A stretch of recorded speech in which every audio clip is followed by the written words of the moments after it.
Hello everyone, मैं हूं आपका दोस्त निशांत और ज्ञान सफारी में आपका स्वागत है। कोरोना वायरस की बात करें या फिर किसी भी ऐसे इन्फेक्शन की जो कि ड्रॉपलेट्स के थ्रू फैल सकता है, तो उसमें सबसे ज़्यादा जो फैलने का एक प्रोसेस है वो आपके छींकने पर डिपेंड करता है, क्योंकि सबसे ज़्यादा जो हमारे ड्रॉपलेट्स स्प्रेड आउट होते हैं हमारे माउथ के थ्रू वो हमारे छींकने पर ही होते हैं। एक स्टडी में भी ये देखा गया है कि जब आप विदाउट कवरिंग अगर छींकते हैं तो लगभग जो ड्रॉपलेट्स होते हैं वो 11 फीट तक ट्रैवल करते हैं, और अगर आप अपने हाथों से कवर करके ऐसे करके करते हैं तब भी ये 3 to 5 फीट तक ये ट्रैवल कर सकते हैं। बट अगर कहीं इन्वायरमेंट ओपन है या फ़ैन चल रहा है या आसपास और भी ज़्यादा लोग हैं तो ये ट्रैवल करने का जो इसकी जो रेशियो है ये और बढ़ जाता है, क्योंकि इन्वायरमेंट में ये और भी तेज़ी से जो छोटे छोटे ड्रॉपलेट्स होते हैं वो और भी तेज़ी से फैलना शुरू कर देते हैं। तो इसलिए हमारा सबसे मेन फोकस ये होना चाहिए कि जब हम छींक रहे हैं तो सही प्रोसेस क्या है छींकने का। तो आज इस वीडियो में हम इसी बात को डिस्कस करेंगे। मैंने जितना भी स्टडी कर पाया हूँ अपने पास से उसी बेसिस पे बता रहा हूँ। अगर आपको कोई चीज़ लगता है कि हाँ ये गलत है तो ये टोटली आप पर डिपेंड करता है, लेकिन मैं जितना भी स्टडी कर पाया हूँ मैं अपनी स्टडी के हिसाब से ही आपको बता रहा हूँ कि सही प्रोसेस क्या है। देखिए, जब भी हम छींकते हैं तो फिर जैसे मान लीजिए हम कवर नहीं कर रहे हैं तो ये ड्रॉपलेट हर किसी तक आसानी से पहुँच सकते हैं। बट सेकंड अगर ऑप्शन में जाएं कि जब हम छींक रहे हैं और अपने हाथों को, मोस्टली हम यही करते हैं कि अपने हाथों को अपने मुंह पर लाते हैं, लेकिन क्योंकि पोजीशन इतना जल्दी जब हम छींक रहे होते हैं तो उस टाइम पे हाथ पूरी तरीके से हो सकता है कवर ना होते हों, और हो भी सकता है कि कवर हो जाते हों, लेकिन फिर भी जब हम छींकते हैं तो हमारे ड्रॉपलेट्स हमारे हाथों पर आकर चिपक जाते हैं। जो इन्फेक्शंस होते हैं, जो बैक्टीरियाज होते हैं, वो सब हमारे हाथों पे आकर चिपक जाते हैं।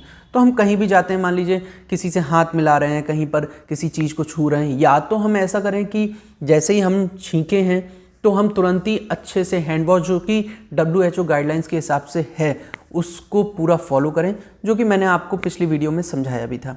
तो ये एक बेटर तरीका है, बट ऐसा मोस्टली केसेस में नहीं हो पाता है कि हम तुरंत छींक के तुरंत हैंड वॉश शुरू करते हैं, क्योंकि मान लीजिए हम कहीं पब्लिक प्लेस में या कहीं ऐसी जगह पे हैं जो नहीं हम वहाँ पर हैंड वॉश कर सकते हैं, तो ये थोड़ा सा इम्पॉसिबल सा हो जाता है कि हम किस तरीके से इसको इस प्रोसेस को करें।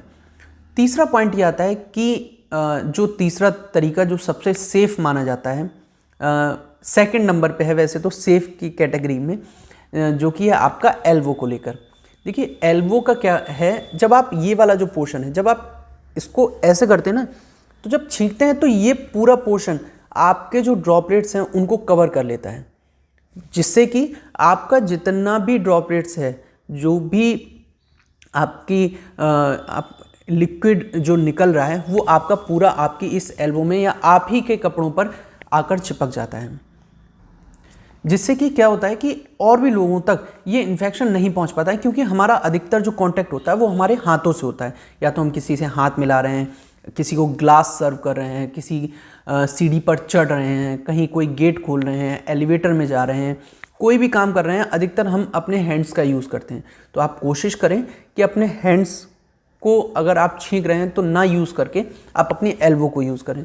और वैसे भी ये थोड़ा सा एक स्वैग टाइप का भी हो सकता है कि अगर देखा जाए एक नया फैशन चालू हम लोग कर सकते हैं कि जब भी हमें छींका है तो ऐसे करें, जिससे कि और लोगों को इन्फेक्शन भी ना हो और हम भी दूसरों को इन्फेक्शन होने से बचा सकें, क्योंकि बहुत सारे बैक्टीरियाज होते हैं हमारे अंदर भी जो पर्सन पूरी तरीके से हेल्दी होता है उनके अंदर भी होते हैं। तो किसी पर्सन टू पर्सन वेरी करता है कि कौन सा इन्फेक्शन और कौन से बैक्टीरिया उस बॉडी को इन्फेक्ट कर रहे हैं। तो इसलिए आप कहीं भी अगर स्नीज कर रहे हैं तो आप कोशिश ज़रूर ये करें कि आप अपनी एल्बो का ही प्रयोग करें। अब फोर्थ एक प्रोसेस और भी है जिसमें हम टिश्यू पेपर का यूज़ करते हैं। वैसे कुछ स्टडीज़ में ये देखा गया है कि टिश्यू पेपर सेफेस्ट तरीका है आपके स्नीज़ करने का। अगर आप टिश्यू पेपर ले रहे हैं तो टिश्यू पेपर को अच्छे से रख कर उसके बाद उसको फेंक दें। अब कुछ लोग कहेंगे कि हमको छींक आ रही है, हम पॉकेट में से टिश्यू पेपर निकालें, उसके बाद उसको सही से रखें उसको। मैं मानता हूँ कि ये इम्पॉसिबल है, या फिर लेकिन ये है कि अगर ये चीज़ प्रैक्टिस में आ जाएगी तो ये आपको बहुत आसान सी लगने लगेगी। लेकिन जैसे कि हम लोग अधिकतर क्या करते हैं कि हम लोग हैंकी जब पॉकेट में रखते हैं तो हैंकी को लेकर और स्नीज करते हैं तो उसको वापस हम अपने पॉकेट में रख लेते हैं। तो ये एक गलत तरीका है। जब भी आप स्नीज करें या तो कोशिश करें कि आप टिश्यू पेपर पर अच्छे से कवर करके स्नीज करें और उस टिश्यू पेपर को डस्टबिन में तुरंत ही थ्रो कर दें। कहीं इधर उधर भी ना फेंकें, डस्टबिन में ही थ्रो करें। तो ये ज़्यादा बेटर तरीका है और भी ज़्यादा इस चीज़ को, इन्फेक्शन को या फिर ड्रॉपलेट्स को क्योर करने का, लोगों को इन्फेक्ट होने से बचाने का। लेकिन इस प्रोसेस में एक पॉइंट ये भी पॉइंट आउट हुआ है कि कभी कभी क्या होता है कि जो टिश्यू पेपर है आपका, जब आप एक दो बार छींकते हैं तो टिश्यू पेपर के दूसरी तरफ, जहाँ मतलब आप हाथ रखते हैं, जब ऐसे करके टिश्यू पेपर रखते हैं तो आपके हाथों पर वो ड्रॉपलेट्स आ जाती हैं, मतलब टिश्यू पेपर को क्रॉस करके कुछ ड्रॉपलेट्स आ जाती हैं। तो इस वजह से इस प्रोसेस को सेफेस्ट भी माना गया है अगर आप एक बार स्नीज कर रहे हैं। लेकिन अगर एक ही साथ 2 या 3 बार आ रहा है तो इस प्रोसेस को कुछ स्टडीज़ में सेफ़ नहीं माना गया है। लेकिन जो सबसे असरदार तरीका है स्नीज करने का वो आपका एल्बो है। हर स्टडी में ये देखा गया है कि एल्बो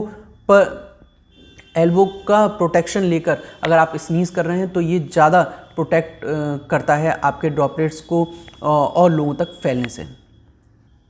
तो एक बार हम फिर से इस चीज़ को रिवाइंड कर लेते हैं। सबसे पहला प्रोसेस है हमारा, आप अगर नॉर्मली स्नीज कर रहे हैं तो वो ज़्यादा लोगों को इन्फेक्ट करेगा, तो इसलिए आप इसको बिल्कुल भी ना करें। दूसरा है हमारा हैंड को लेकर। देखिए, जब भी हम हैंड यूज़ करेंगे तो हमारे जो ड्रॉपलेट्स हैं वो हमारे हाथ में आ जाएंगे। हम कहीं भी जा रहे हैं, कहीं भी कुछ छू रहे हैं तो वो और लोगों को इन्फेक्ट कर सकते हैं। तीसरा आपका सेफेस्ट तरीका जो माना गया है वो आपका एल्बो का है, और इसको फैशन में भी ला सकते हैं अगर हम लोग चाहें तो ये ज़्यादा बेटर है कि हम इसको फैशन में लाएं और लोगों को इन्फेक्ट होने से भी बचाएं। और चौथा आपका टिश्यू पेपर को लेकर, जो कि अगर 1 टाइम यूज़ कर रहे हैं तो बेटर है। अगर ज़्यादा एक ही बार में 2-3 बार छींक आ रही है तो उसमें ये सेफ़ तरीका नहीं माना जाता है।